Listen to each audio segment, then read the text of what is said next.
আজকে সারাদিন কি করি সেই ভিডিওটি আপনাদের সাথে শেয়ার করব। আসসালামু আলাইকুম, সবাই কেমন আছেন? আশা করি আলহামদুলিল্লাহ সবাই ভালো আছেন, সুস্থ আছে। আমিও ইনশাল্লাহ ভালো আছি। এইখানে আমি একটু কফি বানিয়ে নিয়েছি। এই বিস্কিটটা দিয়ে এখন কফিটা খাবো। এই বিস্কিটটা আমার অনেক পছন্দের একটি বিস্কিট। এখন আমি করব পুঁই শাকের ফল ভাজি। এই সিজনের প্রথম এই পুঁই শাকের ফল নিয়ে এসেছি। কি দাম এটার বাজারে, 120 টাকা কেজি। যদিও কয়েকদিন পরে এত দাম আর থাকবে না, 20 থেকে 30 টাকা কেজি হবে তখন। এই পুঁই শাকের ফলটি ভাজি খেতে আমার কাছে তো অসাধারণ লাগে। কিছুদিন আগে অনেক রকমের মাছ আনছিলাম, সে মাছের মধ্যে একটি পুঁটি মাছ ছিল। আমরা বলে থাকি সরপুঁটি, আপনারা কি বলেন অবশ্যই জানিয়ে যাবেন। মাছটিকে তো আমি ছোট ছোট পিস করে নিয়েছি, 3 পিস হয়েছে। তো 3 পিস রান্না করলে তো হবে না, সেটার ভিতরে আবার 2 পিস তেলাপিয়া মাছ রেখে দিয়েছিলাম ফ্রিজে রাখা মাছগুলো যদি লবণ দিয়ে হালকা কুসুম পানি দিয়ে যদি ধুয়ে নেওয়া যায়, তাহলে ওটা থেকে আর গন্ধ আসে না। আমি সবসময় চেষ্টা করি রোজ বাজার করে রোজ খাওয়ার। কিছুদিন ধরে আমার হাজবেন্ড বাসা নেই, সেই জন্য 3-4 দিনের বাজার করে একবারে দিয়ে গেছে। যাই হোক, এখানে আমি এই মাছগুলো একটি করে সুন্দর করে পরিষ্কার করে নিচ্ছি। ভেবেছিলাম একটু গরম পানি করে তারপরে মাছটা ধোবো, কিন্তু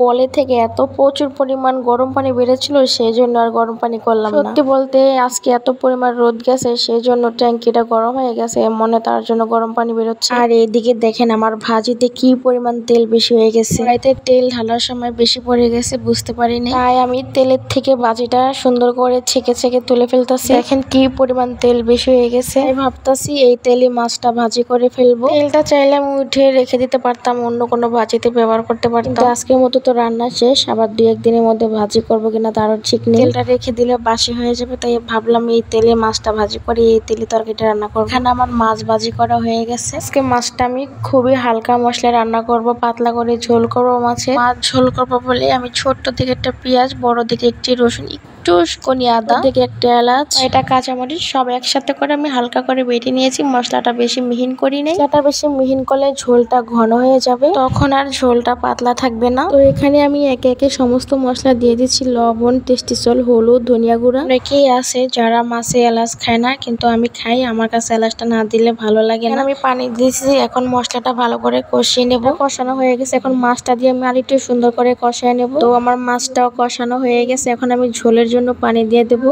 তো আমি মাছের পাতলা ঝোল করব, তার জন্য একটু পানির পরিমাণটা বেশি দিছি। এখন আমি সুন্দর করে মাছটা নেড়ে চেড়ে একটু ঢাকনা দিয়ে ঢেকে দেবো। ঝোলটা কিন্তু ফুটে গেছে আর ঝোলের পরিমাণটাও কমে গেছে। আরো কিছুক্ষণ চুলায় রেখে দেবো। আজকে মাছ রান্নাটা আমি একবারই ঝালের গুঁড়ো দিয়ে নেই, কাঁচামরিচ দিয়ে রান্না করছি। রান্না করলে হয়তো কালারটা সুন্দর আসে না, কিন্তু খেতে কিন্তু আপনার অনেক মজা লাগে। এই তো আমার মাছের ঝোলটা হয়ে গেছে, এখন আমি এটাকে নামিয়ে ফেলবো। রান্না বান্নার শেষে ভাবতেছি কি করব, তাই ভাবলাম আজকে একটু শিরিষ পিঠা বানানোর ট্রাই করি। ছোটবেলা তো আমি এই পিঠাটা অনেক খাইছি, কিন্তু কখনো নিজে হাতে বানানোর ট্রাই করি না। ভাবলাম আজকে একটু নিজে হাতে বানানোর ট্রাই করি, পারি কিনা। অনেক বছরই হয়ে গেছে যে পিঠাটা আমাদের ঘরে বানানো হয় না, খাওয়া হয় না। লাইফে ফার্স্ট টাইম যে আমি এটা বানাচ্ছি। আমি সেভাবে ভালো করে বানাতে পারি না, দেখতে ততটা সুন্দরও হয় না। সে আমার কাকি থাকে, কাকি আমাকে শিখে দিচ্ছিল যে কিভাবে বানাবো, কিন্তু বলতেছিল যে পাতাটার যে শেপ আছে ওই শেপে তুমি বানাও। আমি একটা বানাইছিলাম, আমার কাছে অতটা ভালো লাগে না, তাই আবার কাকি বলতেছে তাহলে ফুল বানাও। এখন ফুল বানানোর চেষ্টা করতেছি। এই পিঠাটা কিন্তু অনেকে অনেক সুন্দর করে বানায়, কিন্তু আমি তো পাই না, তার জন্য আমারটা দেখতেও সুন্দর হয় না। ভাবতেছি মাঝে মাঝে ট্রাই করবো, তাহলে ইনশাল্লাহ সবার মতো আমি এটাকে পারফেক্টলি বানাতে পারবো। এখানে রাইস কুকারে পিঠাটা ভাপিয়ে নিচ্ছে কাকি। সারাদিন এই টুকিটাকি কাজ করতে করতে দিন কেটে গেলো। তো আপনার সবাই ভালো থাকবেন, আল্লাহ হাফেজ।